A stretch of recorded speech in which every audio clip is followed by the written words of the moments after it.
চট্টগ্রামে 4.5 লাখ কাঁচা চামড়া সংগ্রহের লক্ষ্য নির্ধারণ করলেও জেলা উপজেলা মিলে এ পর্যন্ত চামড়ার সংরক্ষণ করা হয়েছে 4,15,316টি। বিষয়টি নিশ্চিত করেন বৃহত্তর চট্টগ্রাম কাঁচা চামড়া আড়তদার ব্যবসায়ী সমবায় সমিতির সাবেক সভাপতি মোহাম্মদ মুসলিম উদ্দিন। তিনি বলেন, চট্টগ্রাম মহানগর ও 16 উপজেলা থেকে যে চামড়া সংগ্রহ করা হয়েছে তার মধ্যে মহানগর থেকে 1,78,300টি এবং বিভিন্ন উপজেলা থেকে 1,74,051টি। আড়তদার সমিতির নেতাদের দাবি, সরকারের বেঁধে দেয়া দর অনুযায়ী লবণযুক্ত একটি চামড়ায় শ্রমিকসহ অন্যান্য খরচ মিলিয়ে 400 থেকে 450 টাকা পড়ে।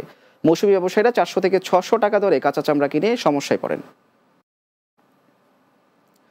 চট্টগ্রামের হালিশহর বরপল মোড় এলাকায় বেপরোয়া গতিতে চালানো একটি প্রাইভেট কারের ধাক্কায় সাইকেল আরোহী এক ছাত্র নিহত হয়েছেন। বুধবার বিকেলে হালিশহর আড়ংয়ের সামনে দুর্ঘটনা ঘটে। সাদা হোন্ডা সিভিক কারটি অতিরিক্ত গতিতে চালাচ্ছিল তানিম নামে নবম শ্রেণীতে পড়া এক ছাত্র। কারটি হালিশহর বরপল মোড় এলাকায় পৌঁছালে একটি সাইকেলকে ধাক্কা দেয়। এতে সাইকেল আরোহী কিশোরটি সড়কে ছিটকে পড়ে ঘটনাস্থলেই তার মৃত্যু হয়। এ বিষয়ে ডাবল মোরিং থানার ওসি বলেন, চালক অপ্রাপ্তবয়স্ক এবং লাইসেন্সবিহীন ছিল বলে জানা গেছে। তদন্ত সাপেক্ষে ব্যবস্থা নেওয়া হবে। চট্টগ্রামের সাতকানিয়া উপজেলার ইউনিটি অফ ইয়ংস্টার ক্লাবের উদ্যোগে ঈদ পুনর্মিলনী ও গুণীজন সংবর্ধনা অনুষ্ঠিত হয়েছে।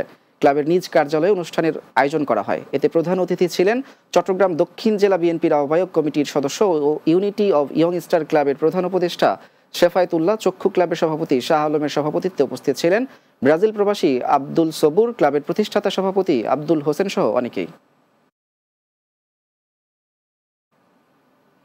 শেষ করব দিনের বাংলা, তবে যাবার আগে সংবাদ শিরোনামগুলো জানিয়ে দিচ্ছি আরও একবার। অবৈধ অর্থ পুনরুদ্ধারে অন্তর্বর্তী সরকারের উদ্যোগে যুক্তরাজ্যের সমর্থন পুনর্ব্যক্ত। প্রধান উপদেষ্টার সাথে বৈঠকে বাণিজ্য সম্পর্ক জোরদার, গুরুত্ব আরোপ ব্রিটিশ বাণিজ্য মন্ত্রীর।